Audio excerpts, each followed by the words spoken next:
चलिए, नेक्स्ट है हम लोगों का, कल हमने पढ़ा था अपने इसके पहले लेक्चर में शून्य कोट की अपक्रिया। ठीक है, शून्य कोट की अपक्रिया और उसका समाकलित वेग समीकरण जो हमारा आया था k equal to active mass A0 minus active mass A upon t. Active mass A0 क्या होता है?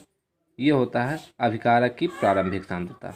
ठीक है, और एक्टिव मास A क्या होता है? ये अभिकारक की t समय बाद सांद्रता होती है।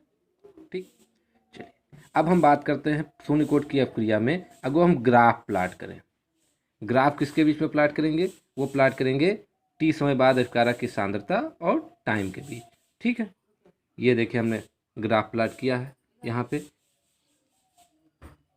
टी समय बाद अभिकारक की सांद्रता यानी एक्टिव मास ए और टाइम के बीच में। ठीक, तो यहाँ पे हमको क्या मिल रहा है? एक सीधी रेखा मिल रही है, एक ढाल होता है, सीधी रेखा मिल रही है, इसमें ढाल है। ढाल स्लोप जो होता है उसको हम लोग माइनस के रिप्रेजेंट करते हैं। क्या रिप्रेजेंट करते हैं? के इक्वल टू माइनस स्लोप या स्लोप इक्वल टू माइनस के, ढाल बनाते हैं। ठीक, अब इसके बीच में जो ये स्पेस होता है इसको हम लोग एक्टिव मास A0 कहते हैं, यानी प्रारंभिक सांद्रता कहते हैं। ठीक है, देखिए क्या है, सांद्रता A और समय t के मध्य ग्राफ प्लाट करने पर एक सीधी रेखा प्राप्त होती है जिसका ढाल यानी स्लोप किसके बराबर होगा? माइनस के बराबर होगा। ठीक है, और अंतःखंड इंटरसेप्ट की बात करते हैं, ये बीच का जो स्पेस होता है ये किसके बराबर होता है? ये एक्टिव मास A0 के बराबर होता है। क्वेश्चन आपसे पूछा जाएगा, इसमें विकल्प में क्वेश्चन पूछा जाएगा कि शून्य कोट की अपक्रिया में अभिकारक A और समय के बीच में ग्राफ किस तरह का होगा? सीधी रेखा होगा या रिजिड रेखी होगा? इस तरह से चार ऑप्शन आपको मिलेंगे। ठीक है, तो कैसा होगा? एक सीधी रेखा। ढाल पूछा जाएगा, स्लोप क्या होगा? वो क्या होगा? माइनस के हो जाएगा। समझ में? चलिए अब नेक्स्ट है प्रथम कोट की अपक्रिया।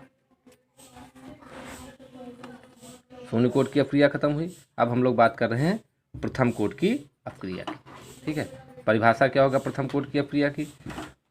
वह अपक्रिया जिसकी दर एक अभिकारक की सांद्रता की प्रथम घात के आनुपातिक होती है, प्रथम कोट की अपक्रिया कहलाती है।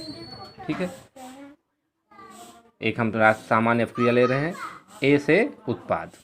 अब इसके वो अपक्रिया दर की बात करेंगे तो क्या होगा? Minus d a upon d T directly किसके प्रोपोर्शनल होगा? एक्टिव मास ए के प्रथम घात के। शून्य कोट की अपक्रिया में क्या था? एक्टिव मास ए के शून्य घात के, यहाँ पे क्या होगा? एक्टिव मास ए के प्रथम घात। तो प्रथम घात हम लोग लिखते नहीं, इसलिए सीधे एक्टिव मास ए लिख देते हैं। ठीक है, अब अपक्रिया दर यहाँ पे हम अनुपातिक का चिन्ह हटा देंगे तो क्या हो जाएगा? Minus d a upon d t equal to k into a. ठीक, अब इसका हम लोग समाकलित वेग समीकरण प्राप्त करते हैं।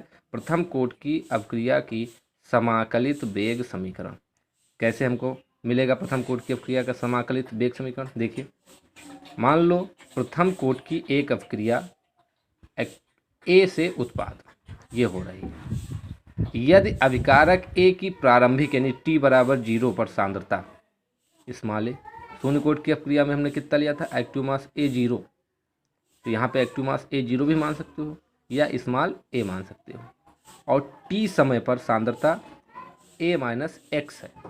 वहाँ पे t समय पर सांद्रता क्या थी?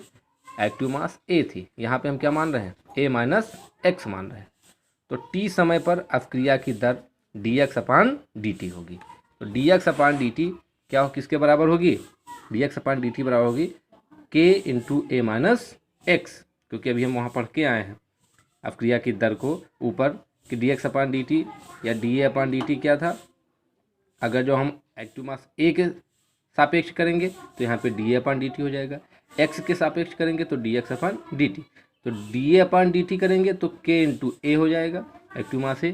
देखिए यहाँ पे ये माइनस da अपान dt बराबर k इंटू ए, अगर x के सापेक्ष करेंगे तो dx अपान dt बराबर k इंटू ए माइनस एक्स हो जाएगा। ये देखिए इस तरह का dx अपान dt बराबर k इंटू ए माइनस एक्स। अब ये dt इधर चला जाएगा, a माइनस एक्स इधर आ जाएगा, तो dx अपान ए माइनस एक्स बराबर k dt। समीकरण सेकंड का अवकलन करने पर, ये प्रथम समीकरण ये दूसरा समीकरण है, तो दूसरे का जो हम अवकलन करेंगे 0 से x के सापेक्ष तो क्या हो जाएगा? dx अपान ए माइनस एक्स बराबर के 0 से t dt। ठीक है, देखिए जब t बराबर 0 तो अभिकारक की परिवर्तित हुई मात्रा x बराबर 0 हो जाएगी और समय t में अभिकारक की परिवर्तित हुई मात्रा क्या हो जाएगी, x हो जाएगी। तो समाकलन के परिणाम स्वरूप जो समीकरण हमको प्राप्त होगा वो होगा k equal to 2.303 upon small t log base 10 a upon a minus x हो जाएगा। ठीक है, यहाँ a क्या है, a है अभिकारक की प्रारंभिक सांद्रता और a माइनस एक्स क्या है, अभिकारक की t टाइम बाद सांद्रता। इसको हम इस तरह भी लिख सकते हैं k equal to 2.303 upon t log base 10। अगो अभिकारक की प्रारंभिक सांद्रता हम क्या ले लें, एक्टिव मास A0 मान ले और अभिकारक की t समय बाद सांद्र क्या मान ले, एक्टिव मास A। तो ये हमारा दूसरा समीकरण बन जाएगा, दोनों हैं एक ही। ठीक है, इस तरह से हमें प्रथम कोटि की अपक्रिया का फार्मूला मिलता है, बहुत इंपॉर्टेंट है ये। k equal to 2.303 upon t log base 10 a upon a minus x. ठीक है, इसको आप लोग पढ़ लीजिए, प्रैक्टिस कर लीजिए और ये फार्मूला आप बिल्कुल अच्छे से याद कर लीजिएगा। बहुत पूछा जाता है, समाकलित वेग समीकरण आपसे पूछा जाता है, प्रथम कोटि की अपक्रिया समझाइए, समाकलित वेग समीकरण दीजिए, या इस पर क्वेश्चन पूछा जाता है तो इसलिए फार्मूला भी आपको याद होना चाहिए। ठीक है, धन्यवाद।